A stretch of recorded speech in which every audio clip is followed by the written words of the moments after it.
우리 옆에 있는 사람과 인사하겠습니다. 예수님 부활하셨습니다.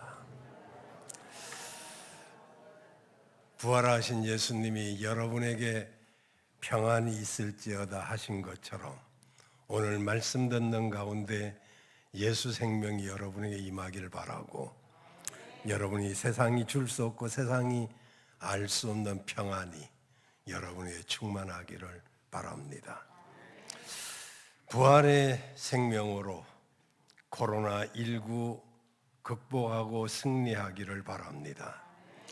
부활의 생명으로 우리 경제가 회복되기를 바랍니다. 부활의 생명으로 여러분의 믿음과 열정이 회복되기를 바랍니다. 기독교는 부활의 종교입니다.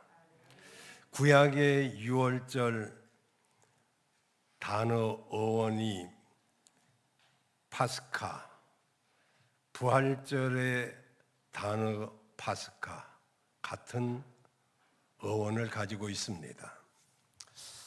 하나님께서 제정하신 구약의 유월절은 바로 애굽에서 구원받은 어린 양 피를 바른 그 사람들의 집에는 죽음의 사자가 지나가고 애굽에서 구원받은 것을 기념하는 절기입니다. 신약의 부활절은 하나님의 어린 양 되신 예수 그리스도의 보혈로 씻음을 받은 나와 여러분이 제약된 세상에서 구원받은 것을 기념하는 날입니다. 부활절은 바벨론 달력으로 니산월 16일, 예수님 당시의 달력으로는 4월 9일, 그리고 안식일 후 첫날, 현재 주일날 예수님은 부활을 하셨습니다. 저는 예수님의 부활을 믿습니다. 사람들은 끊임없이 과연 죽은 사람이 살 수 있을까? 여러분은 어떻게 생각하십니까? 정말 한 번쯤은 죽음이란 도대체 무엇이고, 왜 사람은 죽어야 되고, 죽은 후에 과연 사람이 살아날 수 있단 말인가? 이런 끊임없는 질문을 해보신 적이 있습니까? 정말 죽으면 끝이라고 생각하는 사람과 죽어도 산다고 생각하는 사람과의 삶의 질과 내용은 전혀 다를 것입니다. 고린도서에 보면 죽음이 끝이라고 생각하는 사람들이 내일 죽을 것이니 오늘 먹고 마시자, 그냥 캐세라 세라로 살자, 그렇게 생각하고 행동하는 사람들을 볼 수 있습니다. 그러나 그들의 마침은 멸망이요 그들의 끝은 지옥이라고 성경은 말씀하고 있습니다. 저는 예수님의 부활도 믿지만은 나 자신의 부활도 믿습니다. 예수님을 믿는 성도들의 사후에는 부활이 분명히 있습니다.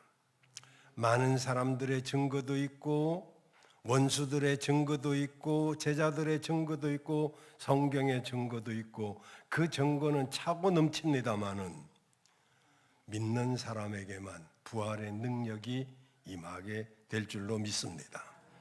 저는 부활의 생명으로 승리하라고 하는 제목으로 말씀을 드리려고 합니다. 먼저 부활의 의미. 부활을 헬라어로 아니스테미라라고 하는데, 이 말의 뜻은 죽음에서 살아나다, 다시 살아나 소생하다, 위로 올라간다, 죽은 자 가운데 살아간다, 그런 뜻입니다. 그렇습니다. 하나님께서 예수님을 죽음에서 일으켜 그를 살리셨습니다. 그러면서 그를 첫 열매로 삼고 나와 여러분에게도 부활의 소망을 주신 줄로 믿습니다. 사랑하는 여러분, 예수님께서 부활의 첫 열매가 되셔서 부활하셨으니 예수님을 믿는 성도들도 부활하여 천국 가서 영생을 하게 될 줄로 믿습니다.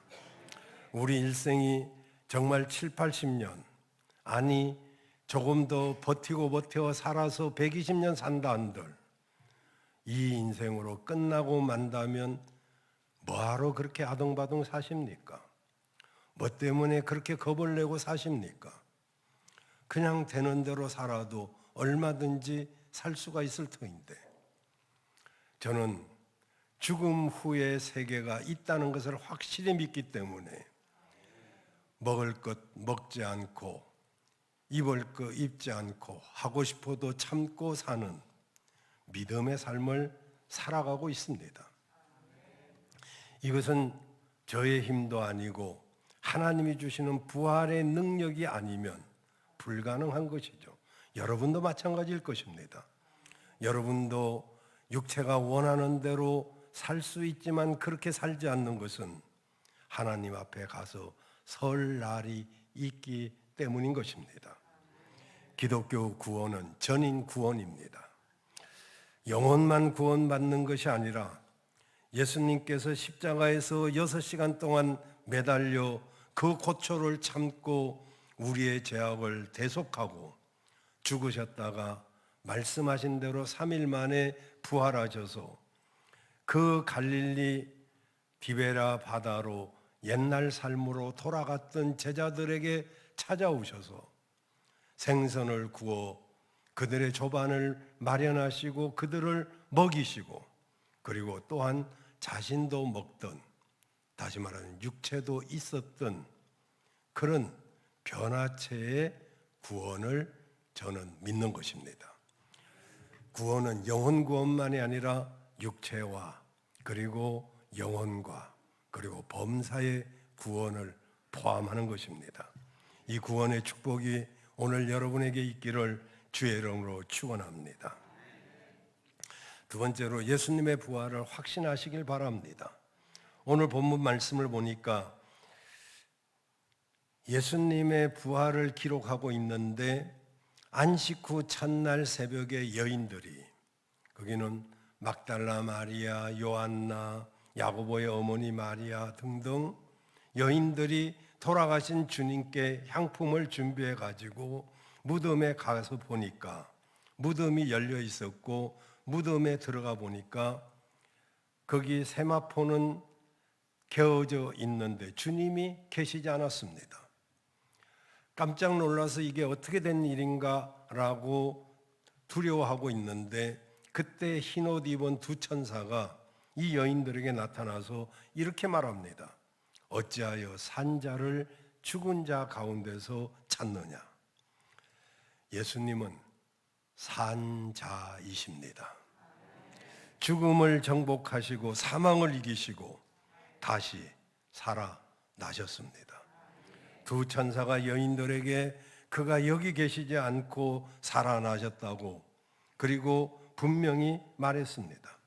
갈릴리에서 주님께서 제자들에게 말씀하신 것처럼 십자가에 못 박혀 죽으셨다가 무덤에 장사 지낸 3일 만에 하나님의 능력으로 그는 사망 권세 깨뜨리고 다시 살아나신 것입니다. 이 소식을 들은 베드로도 놀라서 무덤에 달려가 빈 무덤과 주님의 세마포를 보았습니다. 오늘 본문 19절 22절에 보니까 안식 후 첫날 저녁 때 제자들이 유대인들이 두려워 문을 잠그고 숨어 있을 때 부활하신 예수님께서 오셔서 가운데 서서 가라사대 너에게 평강이 있을지어다 하시고 손에 못자국과 옆구리에 못자국을 보이시니 제자들이 주를 보고 기뻐하더라 하셨습니다. 성도들도 예수님처럼 하나님의 능력으로 부활하게 될 줄로 믿습니다. 죽은 자가 어떻게 살아날 수 있습니까? 하나님만이 가능한 일이죠.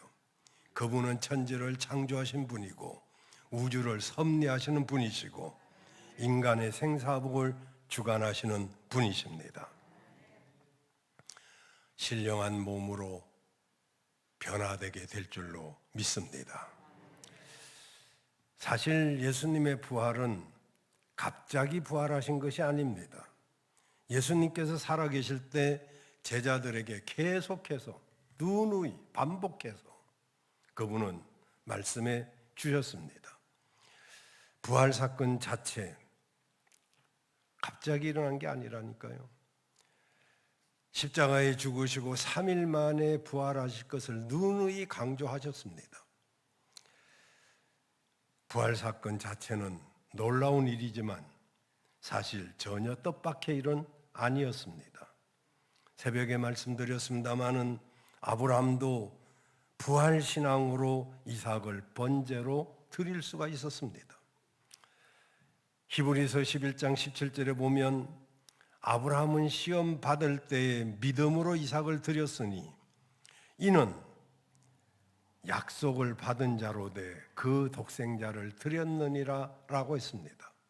아브라함이 시험 받을 때, 다시 말하면 독자 이삭을 모리아산 번제로 드리라고 하는 이 엄청난 시험을 받았을 때 그는 이삭을 어쩔 수 없이 드린 것이 아니라 믿음으로 드렸습니다. 그 믿음이 도대체 어떤 믿음입니까? 그는 어떻게 해서 비정한 아버지처럼 하나밖에 없는 아들 이삭을 하나님 앞에 번제로 드릴 수 있었을까요? 그 대답은 그 이어서 19절에 나옵니다. 그 19절에 보면 저가는 아브라함입니다. 하나님이 능히 죽은 자 가운데서 다시 살리실 줄로 생각한지라 비유컨대 죽은 자 가운데서 도로 받은 것이니라. 아브라함은요, 하나님이 이삭이 혹시 죽는다 해도 그가 다시 살려주실 것을 믿었다는 것입니다. 그것을 어떻게 알 수 있습니까? 아브라함은 이미 자식을 낳을 수 없는 사람입니다. 그의 아내 사라는 경수가 끊어져서 여인의 구실을 못한 지 오래된 사람입니다. 그럼에도 불구하고 하나님의 능력으로 이삭을 낳게 되었으니 그는 하나님이 그를 죽여도 다시 살려서 도로 주실 것을 믿었다는 것입니다. 이 부활신앙 때문에 아브라함은 믿음의 조상이 된 것입니다. 순종만으로 믿음의 조상이 된 것이 아닙니다. 부활신앙이 그에게 이미 있었더라, 이런 이야기예요. 사랑하는 여러분, 믿음의 꽃은 부활입니다. 믿음의 열매는 부활입니다. 예수님을 구주로 믿는 우리도 예수님처럼 사망에서 생명으로 옮겨지게 된 줄로 믿습니다. 예수님이 부활의 첫 열매가 되셨기 때문에 우리에게도 부활의 소망이 생겨지게 된 줄로 믿습니다. 구약 성경 에스겔서도 37장에 보면 에스겔이 환상을 보는데 어느 골짜기에 해골이 가득합니다. 죽은 뼈가 가득한데 하나님의 말씀대로 그들에게 말씀을 대언했더니 생기가 불어 그들에게 임하자 그들이 큰 군대가 됩니다. 이것은 바로 바벨론, 즉 무덤을 상징하는 그 바벨론에 끌려간 이스라엘 사람들의 영적 상태를 의미하는데 그들이 말씀을 듣고 하나님의 생기가 부어지니까 그들이 부활하는 놀라운 역사가 일어난 사건을 에스겔서 37장에서 볼 수가 있습니다. 에스겔서 37장, 바벨론이라고 하는 큰 무덤에서 해골과 같이 소망도 없고 그리고 기쁨도 없고 자유도 없는 그 이스라엘 백성들이 부활할 것을 그렇게 예고하고 있는 것입니다. 성도 여러분, 삶의 현장 속에서도 부활의 새 생명을 체험하기를 주의 이름으로 축복합니다. 부활의 생명으로 죽은 자들이 살아나기를 바랍니다. 부활의 생명으로 여러분의 믿음도 살아나기를 바랍니다. 부활의 생명으로 기울어진 가문과 사업이 살아나기를 바랍니다.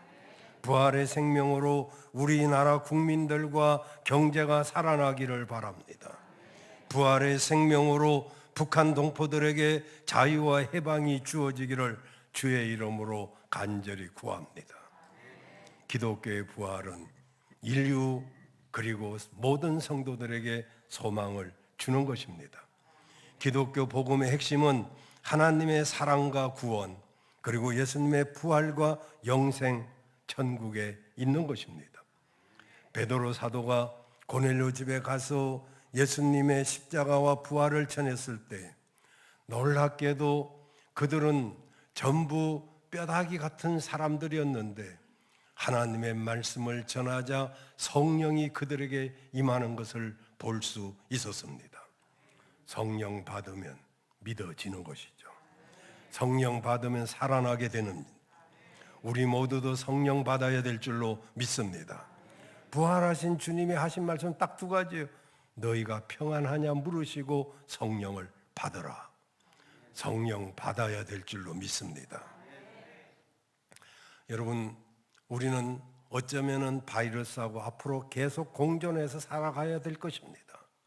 바이러스 19, 코로나19 피한다고 피할 수 있는 것이 아니고 끝난다고 끝난 게 아닙니다. 완치됐다고 하지만 저는 완치란 말은 이미 잘못된 말이라고 생각합니다. 왜냐하면 백신도 없고 치료제도 없는데 완치란 있을 수가 없습니다. 완화되고 자연치유되고 정지되었을 뿐이지 언제든지 다시 재발될 수 있습니다. 인류가 중세 때 들쥐로 인해서 징기스칸의 유럽 정벌을 따라서 패스트가 퍼져나가서 2천만 명에서 6천만 명이 죽었습니다. 지금과 같이 매스컴이 발달 안 돼서 두려움은 그렇게 많이 안 퍼졌지만은 또 천연두 3억에서 5억 명이 죽었습니다. 그런데 제놈이라는 사람이 소에서 우두를 발명했습니다. 누구에게가 시험해보고 실험해보고 싶은데 실험할 대상이 없어서 자기 하나밖에 없는 아들을 실험해가지고 우두를 발명해서 여러분은 그 혜택을 보고 천연두에 걸리지 않았습니다. 천연두가 걸려도 홍역이 걸려도 패스트가 걸려도 살 사람은 살아나는 것이죠. 다만 우리가 조심할 뿐이지 더 중요한 것은 여러분의 면역 체계를 높이는 것입니다. 우리가 항생체가 개발되고 우리 스스로가 이겨낼 수 있는 면역 체계가 생기기 전에는 이 바이러스는 계속적으로 인류를 괴롭힐 것입니다. 성령 받아서 여러분의 몸의 온도가, 여러분의 믿음의 온도가 1도만 올라가도 면역력은 강해지게 됩니다. 두려움은 면역력을 떨어뜨리기 때문에 그 두려움 속에서는 이겨낼 수가 없게 되는 것입니다. 우리는 조심은 하되 두려워할 필요는 없을 줄로 믿습니다. 우리 주님 말씀 붙들고 여러분 마음이 평안해지기를 바라고 성령 받기를 바랍니다. 성령 받았다고요? 이미 식어진 지 오래됐습니다. 성령 충만은 계속적인 것입니다. 반복적인 것입니다. 마지막으로 부활 생명으로 승리하시기를 바랍니다. 1885년 갑신정변이 끝나고 그리고 우리 나라 조선 말기, 대한민국 초기 정말 외국인들에게는 소망이 없는 그런 황무지와 같았던 이 나라, 정말 볼품없고 세국 정책으로 외국 문물을 받아들이지 않고 문을 빗장 걸었던 그런 우리나라, 아무도 어떤 나라도 돌아보지 않고 구호물자도 주기를 꺼려할 때 두 젊은이가 이 땅에 왔습니다. 바로 아펜젤러와 언더우드 선교사입니다. 그들이 우리나라로 떠나는 배에 순교를 각오하고 부활 생명을 가지고 이 땅에 와서 복음을 전하기 시작한 지 지금 120년째입니다. 그들이 본국으로 보낸 선교 보고에 이렇게 기록되어 있습니다. 항무지일수록 복음이 들어가야 된다는 생각을 가지고 한국을 찾았다. 그 조선을 찾았다. 아펜셀러와 선교우드의 그 복음의 기쁨과 감격을 가지고 이 나라를 찾았는데 그 보고서에 우리가 도착한 날은 4월 부활절이었습니다. 죽음에서 부활하신 주님의 부활의 생명, 부활의 능력이 조선의 결박을 풀고 사망의 철장을 쳐부수고 이 땅의 백성들을 하나님의 자녀로 삼으사 빛과 자유의 세계로 인도해 주시기를 기도합니다. 이게 아펜셀러와 언더우드 선교사의 선교 보고 기도 내용입니다. 우리나라의 첫 복음이 들어온 날은 놀랍게도 오늘 4월 부활절 날이었습니다. 이것을 기점으로 해서 황무지 같았던 정말로 볼품없었던 이 나라가 세계 경제 대국이 되었고 놀랍게도 오늘날까지 아름답게 성장해 왔습니다. 이 나라가 계속적으로 잘 돼야 되지 않겠습니까? 정말 이 나라를 위해서 우리가 기도해야 되지 않겠습니까? 4월 15일 우리는 국민의 의무를 잘 감당해야 될 줄로 믿습니다. 부활의 복음, 곧 생명의 복음입니다. 부활은 영원한 승리요 최후의 영광이고 부활은 고난의 승리요 신앙의 승리인 것입니다. 기독교의 매트릭스, 기독교의 모체는 부활입니다. 우리 신앙의 매트릭스는 부활입니다. 우리 교회의 매트릭스는 부활입니다. 나와 여러분이 부활의 생명의 복음을 가지고 승리하는 여러분 되시기를 바랍니다. 부활의 생명으로 승리하십시오. 따라하겠습니다. 부활의 생명으로 승리하자. 예수 생명, 내 생명, 예수 능력, 내 능력, 예수 부활, 내 부활. 하나님, 부활 신앙으로 우리 모두가 승리하게 하여 주옵소서. 예수님의 이름으로 기도하옵나이다. 아멘.